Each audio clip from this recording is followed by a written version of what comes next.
det er City TV. Vi er taget herind til Løngangsstræde i København. Og jeg kommer gående her i gaden, og hvad ser jeg til min forbavselse? Et støvoverflag, sgu. Hvad fanden kan det være? Hej, hvad fanden laver du her? Chibo, høj. Så er der gæster. Ja, det må man sige. Kom der indenfor. Ja, tusind tak. Hvad er det for en hul, du har derinde? Det er jo Kaptajn Rødskægs piratbutik. Hold da op. Det er en oplevelsesbutik. Ja. Ja. Du må ind og se, hvad det kan være for noget. Jamen, kom indenfor. Tak. Så hyggeligt. Ja.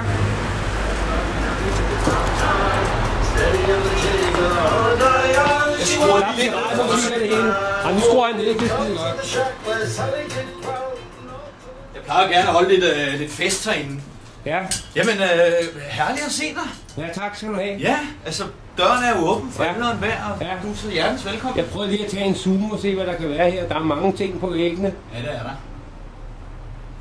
Ja, men det er jo ikke bare en helt almindelig butik. Man kan selvfølgelig købe en masse piratting, men man kan også få oplevelser herinde. Man kan få historier, man kan få lov at høre det harmonikaspillende bævermarsvin spille. Den syngende nattergal synge.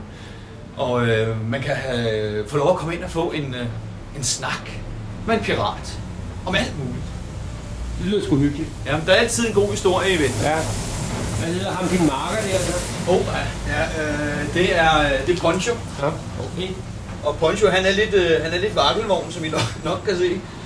Han er over 200 år gammel, og han har sejlet en del på de vilde have. Og nu er han simpelthen blevet pensioneret. Og han har fået lov til at bo hos mig. Hold da op, det er altid. Ja.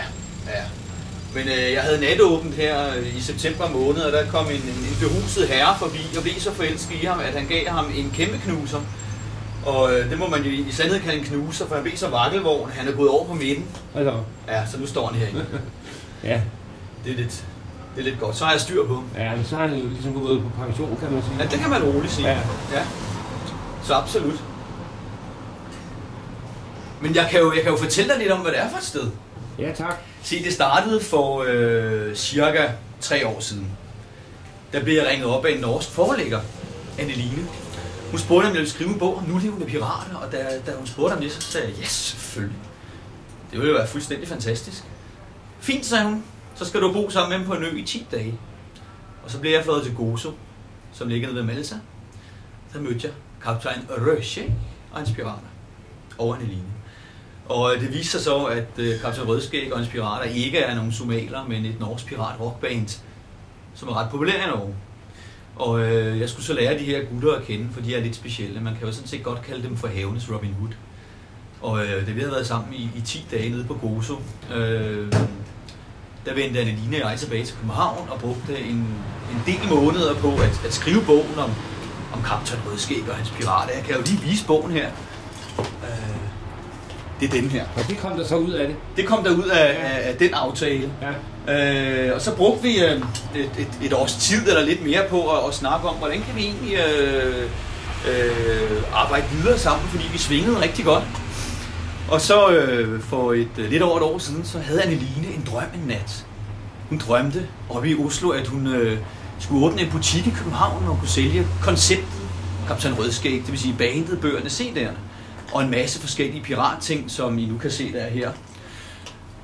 Og i samme butik skulle hun have en scene til historiefortælling, et dansk kontor, kurser i skrivning og fortælling, og et kreativt skriveværksted.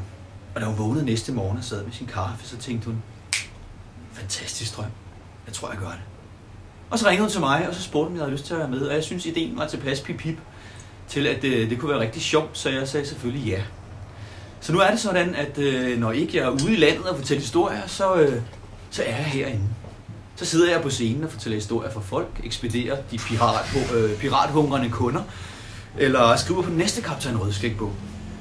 En gang imellem så laver jeg også noget administrativt arbejde, men det er ikke så tit, heldigvis. Så det er det, der sker herinde. Og man kan altid komme forbi til en god snak, en god historie. Man kan faktisk komme fra gaden og sige, goddag, jeg vil gerne købe en historie, og så får man den med det samme. Tak for besøget. Det var rigtig hyggeligt at se dig. Jeg håber, at du kommer igen en anden gang. Tusind tak skal du have. Ja, velkommen.